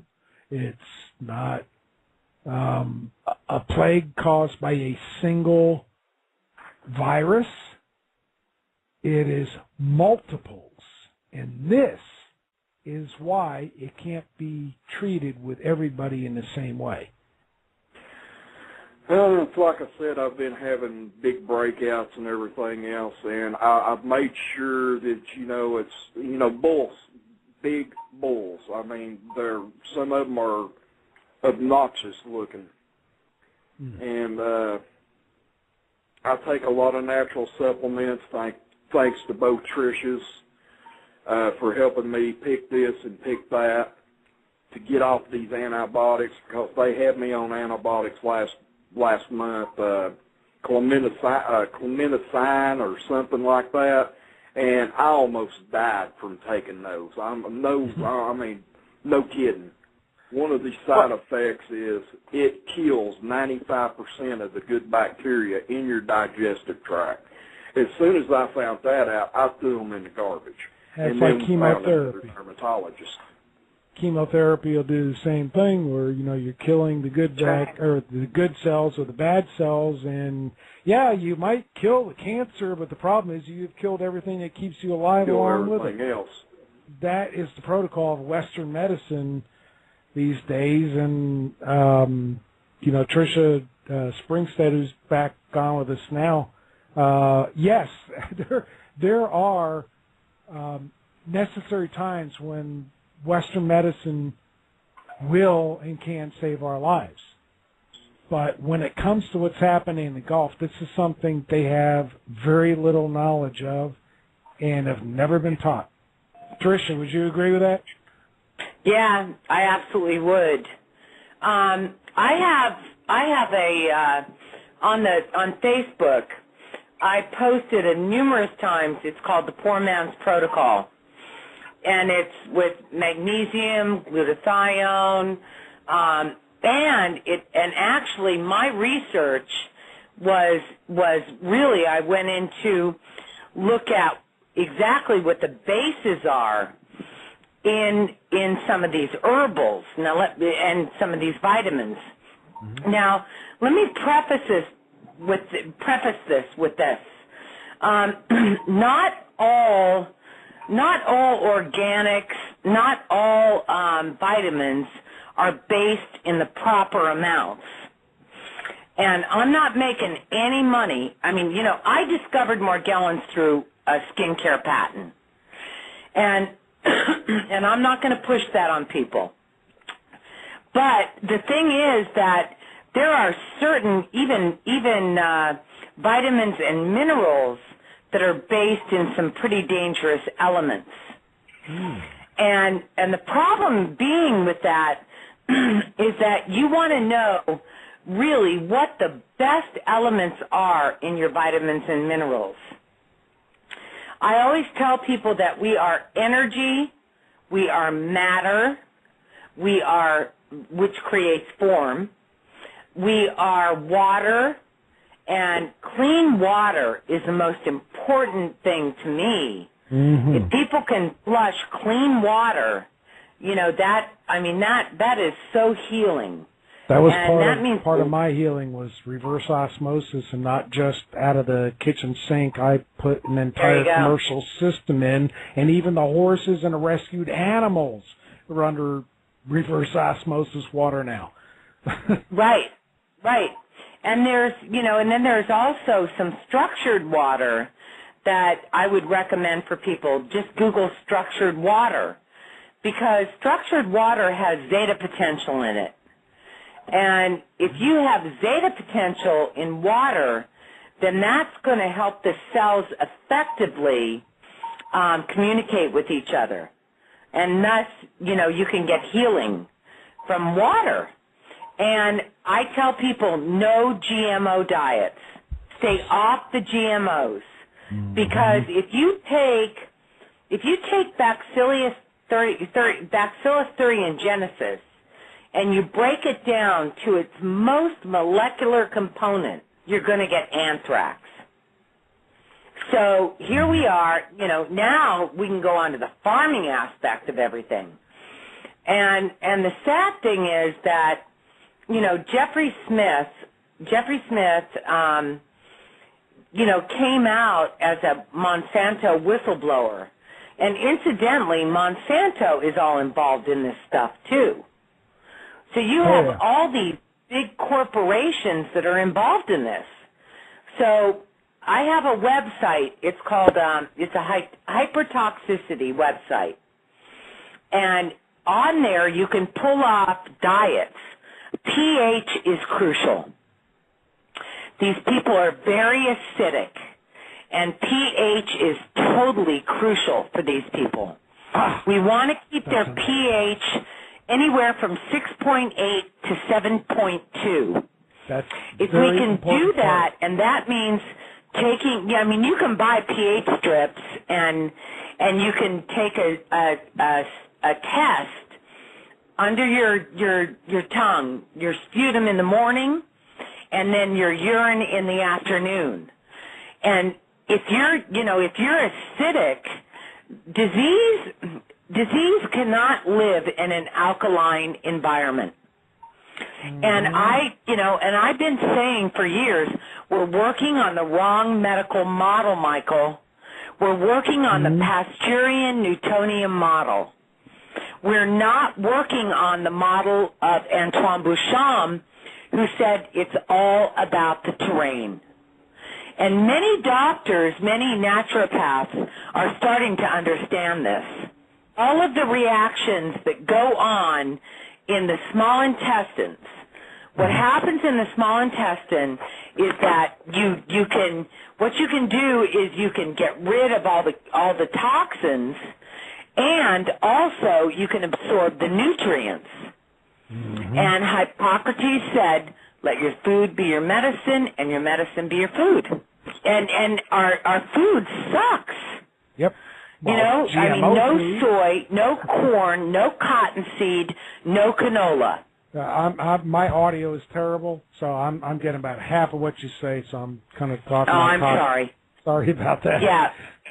Yeah, just, go to Jeffrey Smith's website, and he wrote the book, The Seeds of Deception. And he talks about what's been going on all these years, and actually it started in the Bush administration. And so I tell people no soy, no cotton seed, no corn, and no canola oil. And because, basically those are all GMO'd. And then now we're going on to frankenfish. Not only have we polluted our Gulf fish, we've had frankenfish around for a long time. And everything is being done in a test tube. And God gave us everything we had in order to get well. It was given to us. Yep. And so, we just have to be very careful about what we put in our mouths. So I say, watch out for those GMOs. No sugar, no white flour, no aspartame, none of those chemicals, because they are going to add up to the worst chemicals in the world. And the body cannot synthesize. They keep holding on to it. And I've seen a lot of these people that are sick, and they're bloated. They're just bloated up. because from of all the chemicals. Yep. It's hanging out in the fat cells, or the it deliberately hangs in there because, as you said, the body can't assimilate it, doesn't know what to do with it, but can't eliminate it unless it's forced to. Inform, enlighten, alive and amplified. This is the Living Light Network.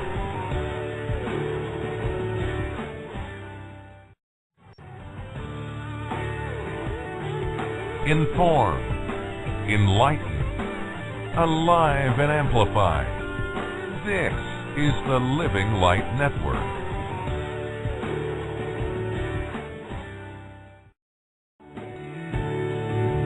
No, I don't understand why your head's still in the sand. No, I don't understand your Welcome to the Gulf of Mexico Blue Plague Update with Living Light Network host Michael Edward, who reminds us all, wherever the Gulf wind blows and the Gulf water flows. And here's Michael with the latest Gulf update.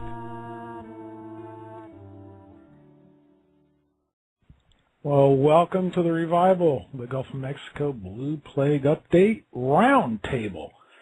And I'm Michael Edward, and I'm really very happy to be doing this, and we're going to do it every Sunday at the same time for 2 hours until things change or whatever. But this is something that I haven't done since June. There were a lot of problems that were going on. I'm just going to be blind. A lot of people were attacking everybody that had anything to do with the Gulf. And, that doesn't just mean that people are bad. There were a lot of paid people out there, paid groups, who were only here to make sure that nobody would ever say what was really going on along our beaches, or what was in our water, or what was in our rain. And this show is all about you telling. Those of you who live along the Gulf, it's your show. And it's not an open forum in the sense that 5 people are all going to shout each other down to see, who can talk the most. This is an organized show, simply that if you have something to say, if you want to tell any separate companies to manipulate weather, private companies, if you got the money, you can have the weather created for what you want, where you want. So yeah, the oil is still there. It's still flowing. Instead of tar balls, lately we have tar mats. Pictures of that are on Facebook. People have posted it. So the whole idea about this roundtable is for those of you who live along the Gulf Coast, everywhere, well, I usually say from Texas to Florida, but what I'm finding out is we have a lot of people along Mexico who also are listening. I had some emails from some groups in Mexico. One of them is a group of former U.S. citizens who now live there along the coast, and they're listening tonight. We're all involved. We're all part of the same thing, and we all need to start talking about it like family who want to share with each other. That's what this show is about. It's a round table. We're all sitting at a big round table. There's going to be lots of people who are going to make some pretty big revelations as this show continues to go on. It's not just this show. I'm going to do this every Sunday. And the reason I'm doing it is because I'm tired of hearing how it's over. I'm tired of the media, of the newspapers, the TV stations, even the local ones, right along the Gulf Coast, is saying, well, it's over. And what do they centralize on now within the past week? Oh, we were going to have the big BP court case. Oh, all of a sudden, there's a settlement made outside of trial. That's how it always works. That way they don't have to pay as much, and they put provisions in settlements deliberately so that the people who are the real victims never get fully compensated. That's how the attorney world works, buddy. About what you've experienced, what you're experiencing now, what you've been through, what you're going through right now, how it's affected you, your health problems, mental problems, anything, what you've observed. We're going to have some guests that have promised me they'll call in who have made a lot of observations. Some of them have some unbelievable testings that they've done at their own expense. It's time to throw the politics aside. It's time to be the community and the family we're supposed to be. You don't have to have a group name. You don't have to have anything fancy behind you. You just need to let your voice be heard. And that's the point of this show. That's why it's a roundtable. It's for all of us to speak, all of us to tell everyone else what's going on. You look in the news, and since Deepwater Horizon went down on a deep 6,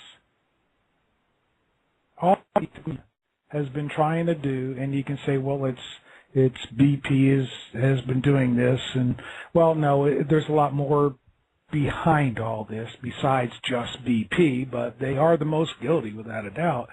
They've all been putting out their ads, and the media has been downplaying everything with the Gulf. And you know what? In the past 6 months, now everybody knows this, the Gulf doesn't exist anymore. There's not a problem anymore. The seafood is fine, and there's nothing in the air, there's nothing in the water. None of us have health problems. And the only thing that's in the news is, how much is BP going to pay? Well, you know what? That's all smokescreen. And the reason for this show is to let everybody know that it is a smokescreen. That real things are happening. That real people are going through some real problems, whether it be health or so this settlement and this garbage that's going to happen tomorrow about how both the parties are going to get together and, get all the terms together and the judge is going to go through it. Look, this was done ahead of time. The only victims are us. And they're going to make sure that as little as possible to be paid out happens. It's a sellout. And part of that reason is because our current judicial system sadly has very little justice. Corporations own it. They pay the judges. They pay the state legislatures. Is that cynical? Yes. Simply because that's a fact. PAC groups, politics are beyond being a joke. They're becoming deadly. And that's part of the reason that we have to speak up. I have my own personal opinions. And so does everybody who's listening. And so will everybody who calls in. We have our own opinions. We have our own thoughts. I just want everybody to know that even if your opinion is different than mine, you have a right to speak. And that's what this is about. And that's where we're going with this. You don't have to agree with me. This is not a one-sided anything. But I do ask that whoever calls in, that you tell what's going on. Tell what you have found out. Talk about your experiences. Talk about the things that you've seen. And that's what matters because, the world is blind about what's going on. My catchphrase that I came up with a year and a half ago was wherever the Gulf water flows, wherever the Gulf wind blows. And it's not a joke. What we are experiencing and have already experienced, the rest of North America and the rest of the world is going to have the same thing. It's going to just keep going. So now that I've gotten off my soapbox, I've already got the first caller, and we're mentally. Do you know how many? I just got to bring this up because it's one of my main points that hits me the most. Do you know the rate of miscarriage? Not just for the dolphins, which we have plenty of the miscarried babies floating up on our shores, but our women, our wives, that are having miscarriages at an unbelievable rate along the Gulf. Doesn't that tell you something? Doesn't that let you know that this is just not some freaking oil that keeps surfacing? There's a lot more to it. And there's so much to be told. And not just in North America, but all around the world. Everybody thinks it's all over. They capped the well. Of course, that's part of the lie too. It wasn't capping a well. Kind of hard to cap a big gigantic hole that keeps growing from more than one well. Lots of people have sacrificed lots of things to try to tell the truth. Some have died for it, of trying to tell the truth about the Gulf. Lots have spoken about it and have died while they're speaking. In a very bad way, those of us who live in the Gulf are going through hell on earth. And that's what this show is all about. The rest of the world, including those who don't live on the Gulf, who live in North America, need to understand what's going on. It's not over. It didn't pass. The oil is still there. It's very deep once you get off the continental shelf in the Gulf of Mexico. And what's down there did not get eaten up.